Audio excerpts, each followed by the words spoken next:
What A-list celebrity makes a cameo in this episode? Are the MDR team being honest with each other?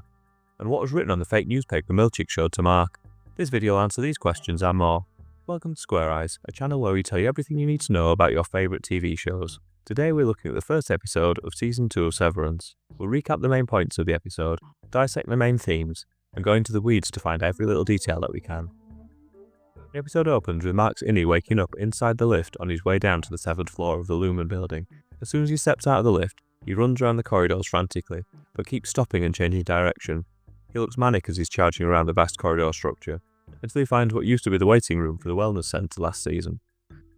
Next, Mark returns to the macro data refinement office, where everything looks the same as last season, apart from the fact there are 3 new colleagues sat on the pod of desks.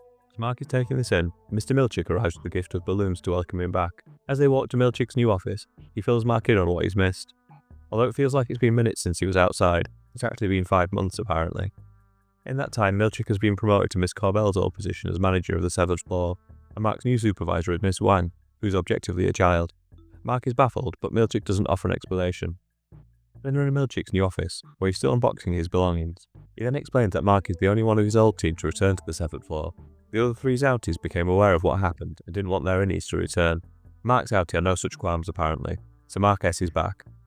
Milchick also tells Mark that they've become famous in the outside world for speaking up about Severance, and they are now the face of Severance reform. Milchick explains that the company was wrong to lock the MDR team in their department, and for the various other punishments they inflicted upon them. But he's also quick to point out that it was Corbell who was primarily to blame for all these acts of cruelty. Then Milchick gives Mark a far-fetched explanation of why Corbell was at Mark's sister's house at the end of last season. Apparently she's erotically fixated on Mark and wanted to form a throuple with Mark's innie and outie selves. Then Mark's back with his new MDR team, who all worked in a different location previously, but arrived in this office about an hour before Mark came out of the lift. They don't say where this office was, but it had a creme brulee carpet and puce keyboards. Mark's new colleague, Gwendolyn, peppers him with questions about the outside world. They've never seen it, so desperate for anything he can share, things as simple as what the sky looks like.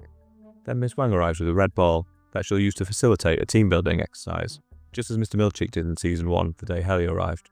During the game, we find out that it's Miss Wang's first day as deputy manager. Mark W., the old man, explains that he's from the MDR department of Branch 5X, which is now shut down. Mark S takes the ball and looks like he's going to offload something, but then has a change of heart and instead tells the group that he feels lucky to have made 4 new friends, which Miss Wang corrects by pointing out that she's his supervisor, not his friend. So we see the clock on the wall tell us it's going home time. Not that Mark S will ever see home, obviously. Instead he comes back around in the lift and it's a new day. Gwendolyn has more questions for Mark, this time about the perpetuity wing. The one in their old branch is more advanced, but this office is older, so that explains why the Egan figures are not animatronic models. Then the Italian member of the new team explains that his first perpetuity wing was even more basic. This conversation confirms that Lumon have offices around the world, and they've been developed over a long period of time. While this is going on, Mark S writes a secret note to the outside world. He warned Helly about doing something similar in the last season, so he knows full well that the scanners in the lift will detect the note. That's why he slips in Mark W's jacket pocket on the way out. He's trying to sabotage him. Then Mark S is back in the lift again, and walks straight into his office to find Mr. Milchick reading Mark's note back to him. The message was about how bad it was on the 7th floor, and refers to Mr. Milchick as a shambolic rube. Mark S has deliberately referred to Mr. Milchick as Mr. Milkshake, because Mark W calls him that, so it shows a little bit of cunning on Mark S's part. However, he wrote the note in his own handwriting, so it wasn't a particularly difficult case for Milchick to crack. The new team all hate Mark S now, for trying to frame a colleague.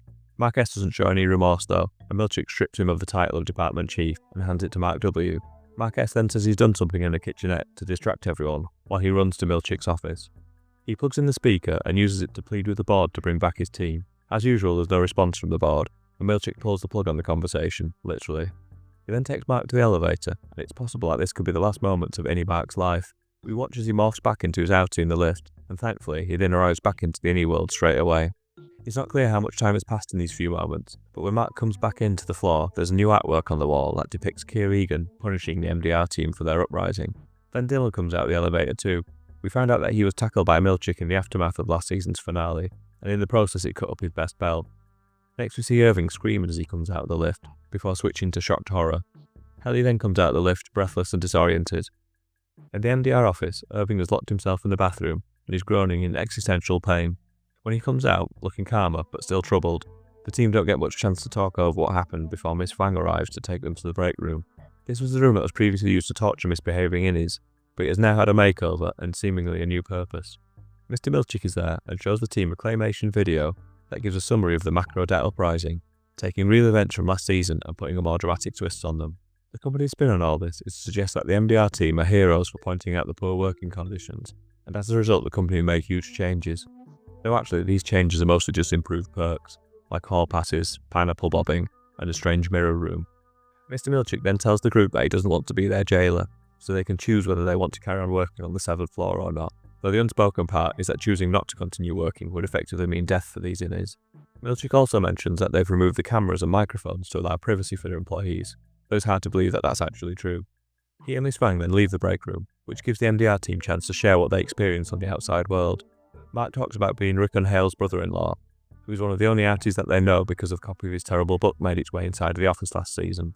Mark also tells them that Corbell was there on the outside too, and that Miss Casey's Mark's outie's dead wife, Gemma.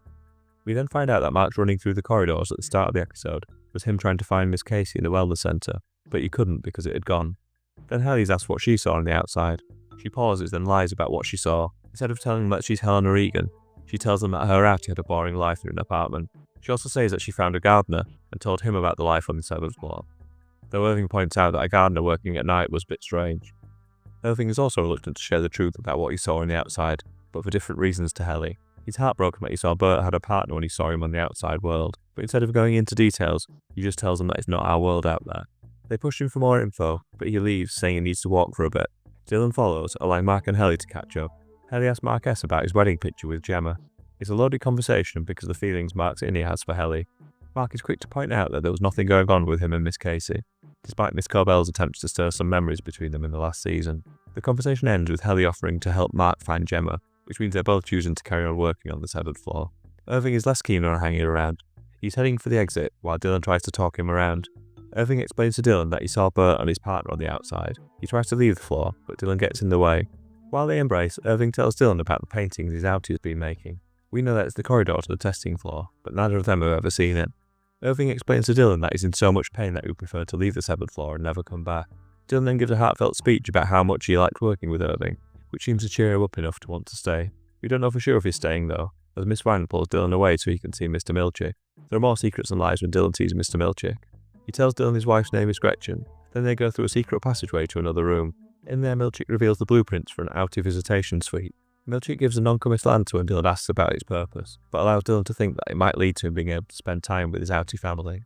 Milchick then makes Dylan swear to secrecy about this new room, as he's the only member of the MDR team with a partner, so it could cause resentment if they knew about it. Milchick clearly has some sort of agenda going on here, but it's not currently clear what his game is. Back in the MDR office, we find out that Irving chose to stay, reassuring Dylan that he's okay, even if he still looks a bit rattled. Then the episode closes with the team sitting back at their desks, getting on with their work. We then close in on Mark's perspective as he's sorting numbers, before the shots on his screen are interspersed with Miss Casey's face on the screen, with health information shown on it too. It's too fleeting to need a glimpse to know what he's looking at, but it suggests that their work is somehow related to Miss Casey. What a brilliant return episode this was. I loved how by the end of the episode we had the old MDR team back at their desks. It was completely plausible, despite the end of season 1 making this seem impossible. In just one episode they managed to get the gang back together, reveal all sorts of information about the inner workings of Lumon, and set up the stakes for the upcoming season. I'll not gush too much about why I love this episode, but it had all the factors that made the first season so good. The humour, great acting, a weird but compelling setting, and creating enough mystery to keep viewers curious, but giving enough information to flesh out the story too. I think it was a good choice to set the episode entirely in the Innies world, as this gave us a chance to hear the company's official response to the uprising. The next episode will be set in the Outie world, and no doubt cast serious doubt on Milchick's version of events. It may seem far-fetched that the company chose to react to their employees mounting a revolt by treating them like heroes, but it's not completely ridiculous. In the Joseph Heller novel Catch-22, the main character makes a decision that leads to others getting hurt. The top brass can't decide how to punish him, until they decide instead to celebrate it by giving him a promotion and a medal. The character, Colonel Korn, explains the decision by saying it never hurts to act boastfully about something you ought to be ashamed of, which I think neatly sums up Lumon's response to the macro debt uprising. One aspect of the story that I found completely believable was how Miss Corbell was cast as a lone wolf who had gone rogue. This is a pretty standard way that companies respond to scandal. They isolate the problem to a specific employee and then get rid of them. Then that scapegoat can be the sin eater for the rest of the organisation. The fact that Milchick survived and even received a promotion suggests that he managed to sidestep much of the blame, despite having a hand in creating the conditions that the Innies rebelled against. It's usual for the first episode of a new season to set up the story that will play out over the rest of the season. If that's true, then we can expect the overarching theme of this season to be Mark and the team trying to uncover what happened to Gemma and Miss Casey. Alongside that, there's a Severance reform program, which Milchick talked about when he described the raft of changes that are aimed at keeping the employees happy at work. Alongside the new perks, they've seemingly removed the cameras and taken the locks off the doors. I guess this new approach will mean that they won't use the break room to punish innies either, though I can't see that lasting for long. The fear of that punishment was what they used to keep everyone in line. Without it, it'll either be chaos, or they'll have to find a new way to discipline the innies. I found it interesting that Milchick made a deliberate effort in this episode to win Dylan over, telling him his wife's name and sharing with him the secret plan for the visitation room. While the room might end up having a different purpose, Milchick giving Dylan a secret feels like a subtle way of trying to divide the MDR team. I wonder if we'll see more of this in the coming episodes. One aspect of this episode that I keep coming back to is that Mark came back straight away, but the other three members of the team didn't. Milchick's explanation could be correct, and the others didn't want their innies to return. But I feel like there's a better and more full explanation that will hopefully come out in the next episode. I think that all the acting was really good in this episode, but I feel like Trammell Tillman deserves a special mention. Every little thing he does is amazing, and the quiet menace that he exudes, while seemingly being pleasant, is exceptional to watch. It was interesting to see a new MDR team too. While we didn't learn a lot about them, despite the ball game, I hope we've not seen the last of them. Dylan suggested that they might effectively be dead now that the original team has come back, but my feeling is that they'll pop back up later in the season.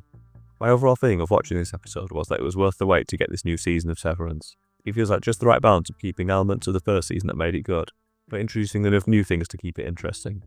It's not an easy thing to achieve when expectations are very high, but I think this episode was a great return, and also promises the rest of the season should be just as good.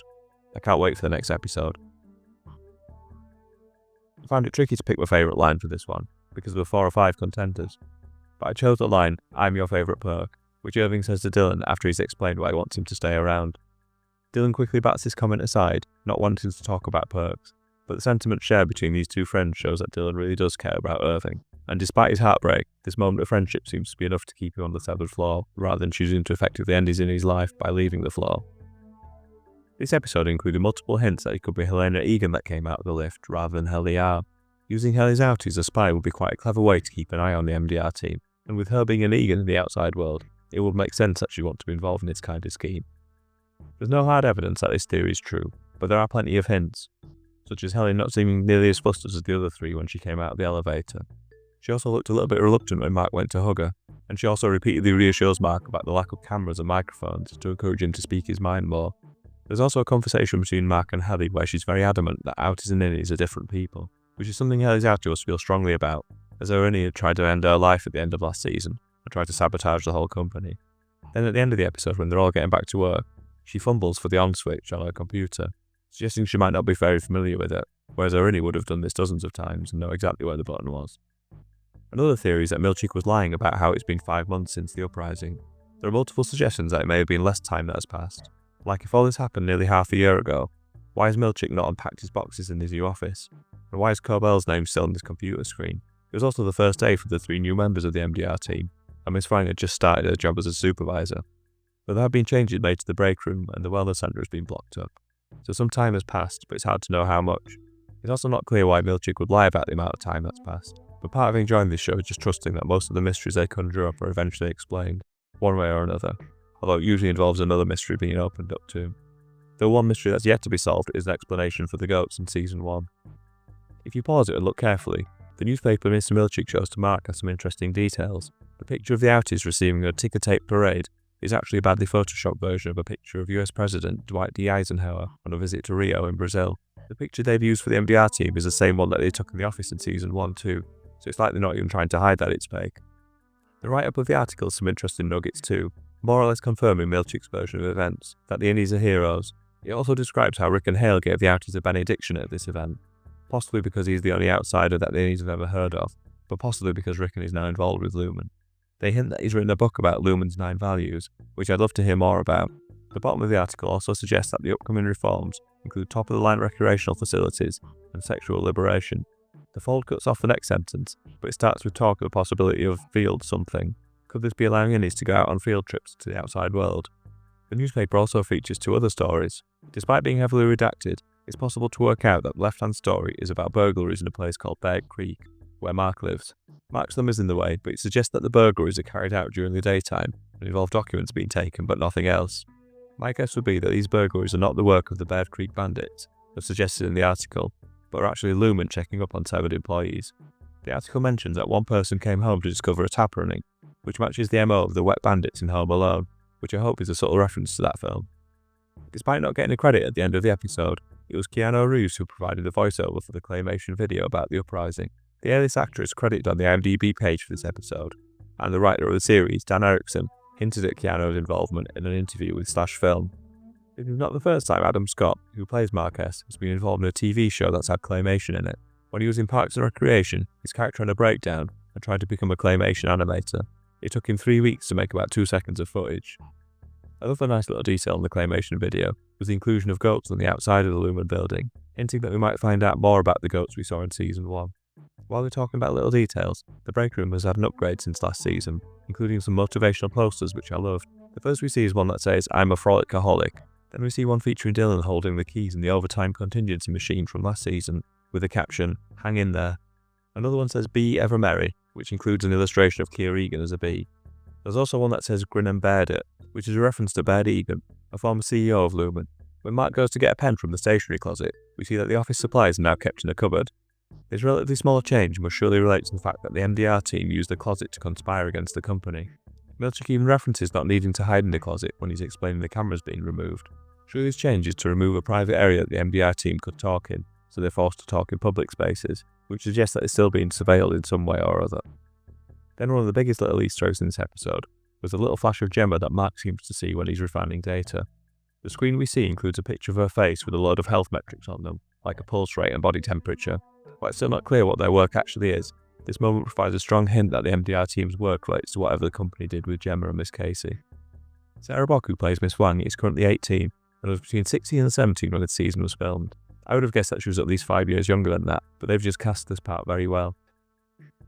The next episode will be set in the outer world, and will most likely cover the same timeline as this episode, so hopefully we'll see the immediate reactions to the Innies revealing themselves to the world.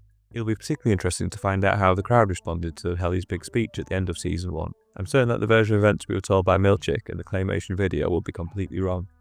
We should also find out a little bit more about what happened with Cobell, who had infiltrated Mark's outy family life by becoming his sister's childminder. It'll be interesting to see how she responds to losing her job at Lumon, as we saw last season that she's a devoted follower of Keir Egan, so it's not just work but a sense of identity that she's lost. I also feel like Ricken will have a major part to play in the outy world, with a hint in the fake newspaper that he's now a follower of veganism. While this will be a big shift from last season, where he disapproved of Mark being severed, he's vain enough to completely change his values if it means he can get some respect and recognition for his terrible writing.